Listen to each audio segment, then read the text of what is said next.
మళ్ళీ మొన్న అన్నాడు టకీ టకీమనేస్తా అన్నాడు. ఎందుకంటే కేసీఆర్ టింగు టింగు అన్నాడు కానీ నేను టకీ టకీ అంటా అని టకీ టకీ అని మేము అనుకుంటే నిజంగానే పడతాయేమో కాదేదో భూములన్నీ పెట్టిండట. ఇక్కడ మీ రంగారెడ్డి జిల్లా భూములే 10,000 కోట్లు అవి తంక పెట్టి తెచ్చిండట. మరి ఆ 10,000 కోట్లకి నేర్తాడేమో నిజంగానే రేవంత్ రెడ్డి మంచోడు అయిందేమో నేను అనుకుంటే. తెల్లారి వరకు 26 జనవరి ఉన్నది, ఈరోజు సెలవు ఉంది బ్యాంకులకు. మీరు తెల్లారు లేచే వరకు ఫోన్లు మోగుతూనే ఉంటాయి, టకీ టకీ అంటే అన్నాడు. పడ్డాయా మరి టకీ టకీ? పడ్డాయా? టకీ లేదు, టుకీ లేదు, ఏది దిక్కు లేదు. పడ్డదా తులం బంగారం టకీ టకీమని? పడ్డదా 2,500 టకీ టకీమని? 4,000 పెన్షన్లు పడ్డాయా ముసలోళ్ళకు టకీ టకీమని? మరి చెప్పాలన్నా వద్దా ఇవన్నీ మనం ఊళ్ళల్లో? దయచేసి నేను మిమ్మల్ని కోరేది ఏంటంటే రాజకీయాల్లో అప్పుడప్పుడు గెలుస్తాం, అప్పుడప్పుడు ఓడతాం. ప్రజలు మనకు 2 సార్లు అవకాశం ఇచ్చారు. 2 సార్లు వికారాబాద్ ఎమ్మెల్యే గెలిపించారు. మనకు 14 గెలిపించారు, 18 గెలిపించారు. మీ వాళ్ళు ఇమాందారులే, వికారాబాద్ వాళ్ళు ప్రజలు మంచోళ్ళు, ఇమాందారులు గెలిపించారు. మనమే చిన్న చిన్న పొరపాట్లు చేసుకున్నాం. ఏ మాటకు ఆ మాట మాట్లాడుకోవాలి. మనమే చిన్న చిన్న తప్పులు చేసుకున్నాం. కొంతమంది కలుపుకపోయేది ఉండే కలుపుకపోలే, కొంతమందిని అట్లా కాదు ఇట్లా అనుకున్నాం, చిన్న చిన్న మిస్టేక్స్ చేసుకున్నాం. తక్కువ తేడాతో ఓడిపోయినాం, ఎక్కువ తేడా ఏం కాదు. ఆనంద్ కూడా బ్రహ్మాండంగా పనిచేసిండు. వాస్తవంగా మాట్లాడాలంటే డాక్టర్ మెతుకో ఆనంద్ గారు రాజకీయాల్లో గతంలో లేకపోయినా నిజాయితీ గల్లోడు, మంచి మనిషి, కరప్షన్ లేదు, ఇంకోటి లేదు. భగవంతుని దయ వల్ల మంచిగా అన్ని ఉన్నాయి. ఆయన అందంగా ఉంది, అందం కూడా ఉన్నాడు, స్మార్ట్ ఉంటాడు, ఐశ్వర్యం ఉంది, అన్ని ఉన్నాయి. మంచిగా ఇట్లా సంపాదించి పెట్టే భార్య కూడా ఉంది. కాబట్టి సబిత గారు ఉంది, ఆమె కూడా మంచి డాక్టర్, ఆమె హస్తవాసి మంచిదట. మంచిగా ఆమె ఎలక్షన్లో తిరుగుతుంది, మళ్ళీ ఇంటికి పోతే వంట చేసి పెడుతుంది, మళ్ళీ మీదికి వెళ్ళి పైసలు ఇచ్చి మళ్ళీ బయటికి పంపుతుంది. కాబట్టి ఇక మనోడు అదృష్టవంతుడు ఆ రకంగా కూడా. ఇంత అందుకే ఎన్నడూ కరప్షన్ కూడా చేయలే, చెడ్డ పనులు చేయలే, గలీజ్ పనులు చేయలే. కానీ ఒక్కటి ఉన్నది ఆనంద్తో, ముక్కు సూటు మంచి. ఏమైనా అపాయింట్మెంట్ లేకుండా ఎందుకు వచ్చినా ఉంటాడు అప్పుడప్పుడు, అంతేనా? ఒక్కటి మార్చుకోవాలి, లౌక్యం నేర్చుకోవాలి, అంతేనా? నేను చెప్పింది నిజమైతే కూడా సపోర్ట్ కూడా చెప్పు. మీ అన్నగారు సార్కు ఆయన బాగా నచ్చితేనే జిల్లా పార్టీ ప్రెసిడెంట్ చేసి తమ్ముడు నువ్వు నడుపు, మంచి భవిష్యత్తు ఉంది, తప్పకుండా మంచిగా నడుపు అని చెప్పి ఆశీర్వదించి పంపిండు. నేను అనుకున్నాం మనం మీ మరపల్లిలో వికారాబాద్లో అక్కడ వచ్చిన జనము ఊరేగింపు ఉత్సాహం చూస్తే నేను కూడా అనుకున్నా ఖచ్చితంగా గెలుస్తాం వికారాబాద్ అని. సరే కారణాలు ఏమైనప్పటికీ కొద్దిగా తేడాతోని 6-7 కింద మీద అయింది. అయినంత మాత్రం భయపడేది లేదు, బాధపడేది లేదు. 2 సార్లు ప్రజలు మనకు గవర్నమెంట్ ఇచ్చిర్రు, 2 సార్లు వికారాబాద్ ఎమ్మెల్యే గెలిపించారు. మనం కూడా దానికి తగ్గ విధంగా వాళ్ళ రుణం తీసుకునే ప్రయత్నం చేసినాం. వికారాబాద్ జిల్లా కావాలనేది మీ ప్రాంత ప్రజలది ఇయ్యాలని కల కాదు, 4-5 దశాబ్దాల కల. ఇంద్రారెడ్డి గారు ఉన్నప్పటి నుంచి మేము వింటున్నాం. అప్పటి నుంచి ఏది వికారాబాద్ జిల్లా కావాలి, వికారాబాద్ జిల్లా కావాలి, సిద్దిపేట జిల్లా, మంచిర్యాల జిల్లా, వికారాబాద్ జిల్లా, సూర్యాపేట జిల్లా, ఇవన్నీ ఎప్పటి నుంచో ఉన్న డిమాండ్. అల్టిమేట్ గా వికారాబాద్ ను జిల్లా చేసిన నాయకుడు ఎవరు? కేసీఆర్. మనం యాద్ చేయాలి ప్రజలకు. వికారాబాద్ లో హైదరాబాద్ పక్కనే ఉంటది, కానీ వికారాబాద్ లో ఒక మెడికల్ కాలేజ్ లేకుండే, నర్సింగ్ కాలేజ్ లేకుండే. కానీ డిగ్రీ కాలేజ్ కూడా వస్తుందో రాదో అనుకునే పరిస్థితుల్లో ఒక మెడికల్ కాలేజ్, నర్సింగ్ కాలేజ్ వికారాబాద్కి ఇచ్చింది ఎవరు? ప్రజలకు యాద్ చేయాలి. సరే ఇంకా కొన్ని పనులు మిగిలిపోయిండే, కరెక్ట్. అక్క చెప్తుంది నిన్నగాక మేము ఢిల్లీ పోయింటిమి. అది ఆడ ఢిల్లీలో కొంతమంది మంత్రులను కలిసి మన పార్టీ తరఫున మన రాష్ట్రం కోసం 4 మంచి మాటలు చెప్పొద్దామని పోయినాం.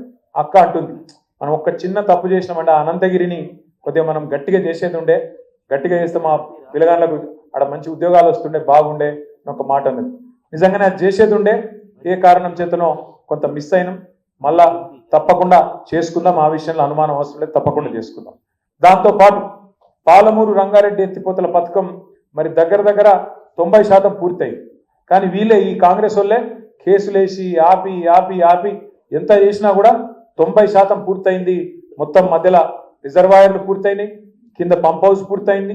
కేసీఆర్ గారు పోయి ఒక పంపు కూడా నార్లాపూర్ కాడ చాలు కూడా చేసింది. కానీ మన రంగారెడ్డి దాకా ఏదైతే వికారాబాద్ దాకా ఏదైతే నీళ్లు రావాలనో వాటికి సంబంధించి కొంత ఆలస్యమైన మాట వాస్తవం. తప్పకుండా దాన్ని కూడా మళ్ళా మన ప్రభుత్వం వచ్చినాకనే మళ్ళీ నీళ్ళు వస్తాయి వికారాబాద్కి. ఇది కూడా ఖచ్చితంగా గ్రామాల్లో మనం చెప్పాలి. ఎందుకంటే కాంగ్రెస్ వాళ్ళు ఏ పనులు చేస్తారో మీకు తెలుసు, నాకు తెలుసు. ఏం పనులు చేస్తాడు? కమిషన్లు వచ్చే పనులే చేస్తాడు. అందుకే మొన్న మా చెల్లె మంచిగా అన్నది, కేసీఆర్ నువ్వు కట్టె లేకుండా నడువు అన్నాడు రేవంత్ రెడ్డి. కేసీఆర్ నువ్వు కట్టె లేకుండా నడువు అన్నాడు. ఒక చెల్లె అన్నది, కేసీఆర్ కట్టె లేకుండా నడుస్తాడు కానీ నువ్వు కమిషన్ లేకుండా ప్రభుత్వం నడుపురా నాయన అని చెప్పి. ఇవాళ రేవంత్ రెడ్డి ప్రభుత్వం అంటే ఏంటంటే మొత్తం ఒకటే పనులు ఉన్నారు మంత్రులు. ఎవరి దుకాణం వాళ్ళు తెరిచిర్రు, ఇక దొరికిందే దంచుడే దంచుడు. అది ఒక్కటే స్కీమ్ నడుస్తాను. రాష్ట్రంలో రియల్ ఎస్టేట్ మొత్తం నాశనం చేసిండు. కరెక్టా కాదా? పక్కనా? లేకపోతే మీరు బాగా అక్కడ బాగా రియల్ ఎస్టేట్ వికారాలు పెట్టుకొని మీ దిష్టి కొడుతుందని చెప్పి ఏమైనా తప్పు చెప్తుర్రా? రియల్ ఎస్టేట్ రంగారెడ్డిలో, వికారాబాద్లో, మేడ్చల్లనే కాదు, మా సిరిసిల్లలో కూడా డామ్మన్నది.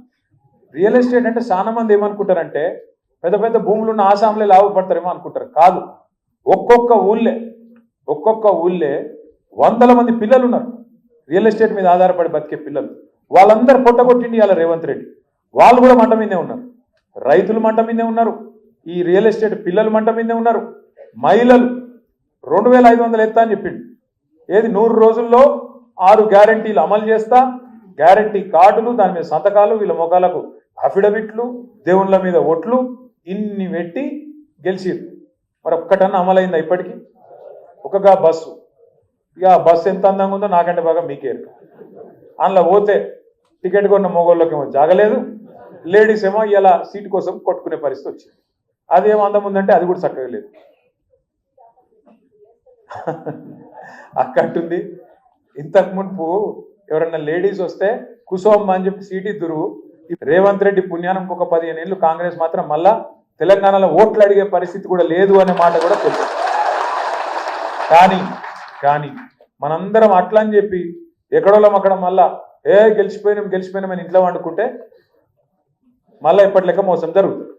అందుకే దయచేసి నేను మిమ్మల్ని కోరేది ఏంటంటే, వికారాబాద్లో 6 మండలాలు ఉన్నాయి. 6 ఉన్నాయా? 6 జెడ్పీటీసీలు, 6 ఎంపీపీలు ఉన్నాయా? మరి ఎలక్షన్ ఇంకో 15 రోజుల్లో వస్తుందట. 10-15 రోజుల్లోనే ఎలక్షన్ డిక్లేర్ చేస్తారట. మరి ఎలక్షన్లకు రాగానే మళ్ళా నేను ఆనంద్కు దగ్గర, నేను సవితక్కకు దగ్గర, నేను ఫలానోళ్ళకు దగ్గర, కాబట్టి నాకే టికెటు, అవతలటు ఇంకెవడన్నా మంచోడు నాకంటే మంచోడు ఉన్నా నాకే కావాలి, నాకు ఇస్తేనే పార్టీ మంచిది, లేకపోతే చెడ్డది అంటే మళ్ళీ మొదటికే మోసం వస్తుంది. దయచేసి నేను మిమ్మల్ని కోరేది ఒకటి, 6 జెడ్పీటీసీ టికెట్లు ఉన్నాయి. 6 మందికి బీఫామ్ వస్తుంది. ఒక్కొక్క మండలంలో 10 మంది అడుగుతారు, బరాబర్ అడుగుతారు, హక్కు. కానీ నా పార్టీలో నేను పనిచేసినా గెలిచే అవకాశాలు ఉన్నప్పుడు తప్పకుండా నాకు రావాలి అని కోరుకుంటూ వాళ్ళు ఉంటారు. కానీ పార్టీ అన్నప్పుడు అన్ని చూసుకోవాలి, బ్యాలెన్స్ చూసుకోవాలి. అందులో అన్ని కులాలు రావాలి, బీసీలు రావాలి, ఓసీలు రావాలి, అందరు రావాలి, ఎస్సీలు రావాలి, ఎస్టీలు రావాలి, అందరు రావాలి. కాబట్టి ఒక్కొక్కరికి అప్పుడప్పుడు టికెట్ రావచ్చు, రాకపోవచ్చు. 10 మంది అడిగితే ఒకరికి వచ్చింది కదా అని చెప్పి 9 మంది ముఠా కట్టి వాడిని ఉడగొడదాం రాబాయి, సరే ఫస్ట్ అయితే మనం కొడదామని చెప్పి మనోనే పొడిచిరనుకో ఇంకెళ్ళి మళ్ళీ ఏమవుతుంది? మళ్ళీ మెత్తుకోవాలంత కథ అవుతుంది. పట్నం మహేందర్ రెడ్డి ఏం చేసిండో మళ్ళీ దానికి దీనికి తేడా ఏముంటుంది మరి? అందుకే దయచేసి నేను మిమ్మల్ని కోరేది ఏంటంటే, ప్రజల్లో మనకు అనుకూలమైన వాతావరణం ఉంది. కేసీఆర్ గారు తిరిగి ముఖ్యమంత్రి కావాలి అనే కాంక్ష ప్రజల్లో బలంగా ఉన్నది.